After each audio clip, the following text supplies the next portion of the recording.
Welcome class 11th। इस video में आरोह गद्य खंड का चैप्टर 2 मियां नसरुद्दीन के MCQ आपको कराए जा रहे हैं। तो आप लोग वीडियो को पूरी देखिएगा और मियां नसरुद्दीन के आपने चैप्टर की समरी की वीडियो आशा है देखी ही होगी। तो चलते हैं वीडियो की ओर, क्वेश्चनों की ओर। तो देखिए, पहला क्वेश्चन है, मियां नसरुद्दीन कितनी किस्म की रोटियां बनाने के लिए मशहूर थे। चैप्टर आपने पढ़ा है तो देखिए आपको पता होगा कि इसका आंसर क्या होगा। देखिए, पहला ऑप्शन है इसमें 56 किस्म की, 7 किस्म की, 4 किस्म की या 8 किस्म की। तो देखिए क्या आंसर है इसका, 56 किस्म की मियां नसरुद्दीन रोटियां बनाने के लिए मशहूर थे। या कितने प्रकार की रोटियां मियां नसरुद्दीन बनाना जानते थे। क्वेश्चन थोड़ा सा इस तरीके से भी आ सकता है। तो कितने प्रकार की रोटियां जानते थे वो बनाना, 56 प्रकार की।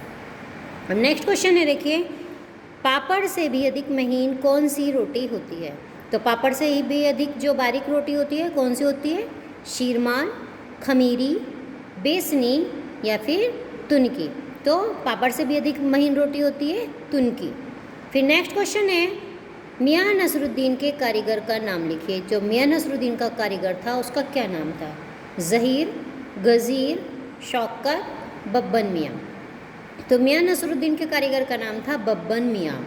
फिर नेक्स्ट क्वेश्चन है, मियां नसरुद्दीन किन के मसीहा थे। मतलब किसका मसीहा मियां नसरुद्दीन को कहा जाता है, नान बाइयों के, नवाबों के, नवाबाइयों के या उपर्युक्त में से कोई नहीं। यहाँ पर एक ऑप्शन ये भी आ सकता है, नाना बाइयों के। तो आंसर अगर नान बाई या नाना बाइयों में से एक आया होगा तो आपको वही आंसर लिखना है। तो मियां नसरुद्दीन किसके मसीहा थे, नान बाइयों के मसीहा थे। नेक्स्ट क्वेश्चन है, मियां नसरुद्दीन के पिता का क्या नाम था। तो मियां नसरुद्दीन के पिता का क्या नाम था, मियां शौकत, मियां रहमत, मियां बरकत या फिर मियां शराफत। तो मियां नसरुद्दीन के पिता का नाम था मियां बरकत। फिर नेक्स्ट क्वेश्चन है, अखबार बनाने वाले तथा पढ़ने वाले को मियां नसरुद्दीन क्या समझते हैं। क्या समझते हैं, निठल्ला, बेकार, आवारा या फिर निखट्टू। तो मियां नसरुद्दीन अखबार बनाने और पढ़ने वालों को बिल्कुल ही निठल्ला समझते हैं कि ये तो बिल्कुल ही निठल्ले हैं, इनके पास कोई भी काम नहीं है, जो बिल्कुल खाली लोग हैं।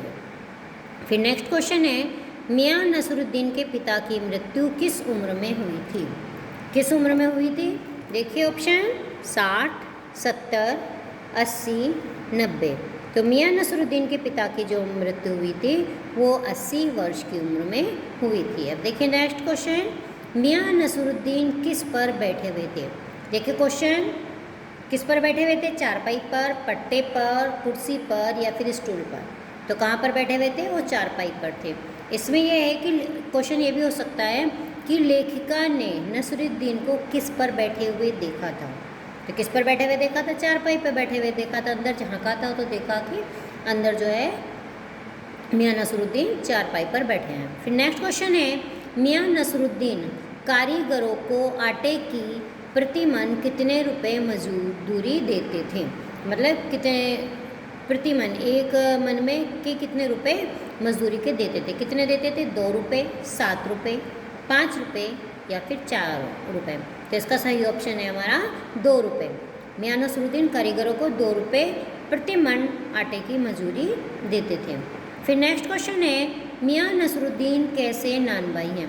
मतलब कैसे नानबाई हैं, नए नए, खानदानी, बादशाही या इनमें से कोई नहीं। तो मियां नसरुद्दीन कैसे नानबाई हैं, जो मियां नसरुद्दीन खानदानी नानबाई हैं। इनका पेशा खानदानी है, इन्होंने अपने पुरखों से ही इस कला को सीखा था। फिर नेक्स्ट क्वेश्चन है, मियां नसरुद्दीन ने किस अंदाज से सिर हिलाया। जो मियां नसरुद्दीन थे, जब उनसे कृष्णा सोबती जी क्वेश्चन पूछ रही थी तो किस अंदाज में उन्होंने सिर हिलाया था, हजारी अंदाज में, पंच अंदाज में, पंच हजारी अंदाज में या उपर्युक्त सभी। है सभी प्रकार से उन्होंने सभी अंदाज में सिर हिलाया था। तो क्या इसका सही ऑप्शन है, पंच हजारी अंदाज में मियां नसरुद्दीन ने सिर हिलाया था। नेक्स्ट क्वेश्चन है, मियां नसरुद्दीन शब्द चित्र किस संग्रह से लिया गया है। तो ये मियां नसरुद्दीन जो शब्द चित्र है मतलब ये एक व्यक्ति का लेखा जोखा जो दिया गया है वो कौन से संग्रह से लिया गया है?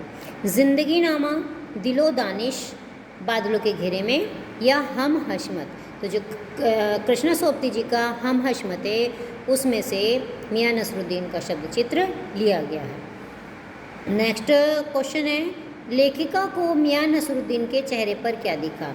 जो लेखिका थी जब उन्होंने नसरुद्दीन को देखा था तो उनके चेहरे पर क्या दिखा था? देखिए, मौसमों की मार से पका चेहरा, आँखों में काइयाँ भोलापन, पेशानी पर मजे हुए कारीगर के तेवर या उपर्युक्त सभी।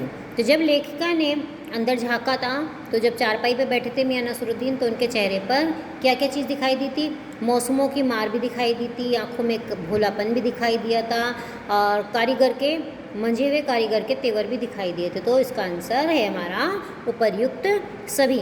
ये सभी चीज़ें लेखिका को मियां नसरुद्दीन के चेहरे पर दिखाई दी थी। अब फिर देखिए नेक्स्ट क्वेश्चन, एक आपको कहा जा रहा है कि जो भी लेखक लेखिका चाहे गद्य खंड हो चाहे काव्य खंड हो सभी की जन्म मृत्यु आप अवश्य ध्यान रखेंगे। किसी का कोई मूल नाम है तो वो भी आपको क्वेश्चन बन के पूछा जा सकता है, ये नहीं और कौन सी भाषा का प्रयोग किया है। कुछ चीज़ें ऐसी हैं जिनमें भाषा का प्रयोग भी केवल एक ही प्रकार की लेखक ने भाषा का प्रयोग किया है तो उसके पे भी क्वेश्चन पूछा जा सकता है। अब देखिए इसमें क्वेश्चन है कि कृष्णा सोबती का जन्म कब हुआ? कब हुआ? सन 1924, सन 1925, सन 1926, सन 1927। तो कृष्णा सोबती का जन्म हुआ था 1925 में, मतलब 1925 में कृष्णा सोबती का जन्म हुआ था। फिर नेक्स्ट क्वेश्चन है, कृष्णा सोबती की मृत्यु कब हुई थी? सन 2016, सन 2016, सन 2017, सन 2018, सन 2019। तो कृष्णा सोबती की मृत्यु सन 2019 में हुई थी। तो इसी तरीके से आप देखिए चैप्टर में से क्वेश्चन बनकर आएंगे। ये तो आपको कुछ क्वेश्चन इसमें से कराए जा रहे हैं और आप चैप्टर को डीपली पढ़ेंगे, ध्यान से पढ़ेंगे, जिससे अगर कोई भी क्वेश्चन इनके अलावा बनकर आता है तो आप उनके आंसर दे सकेंगे। Thank you.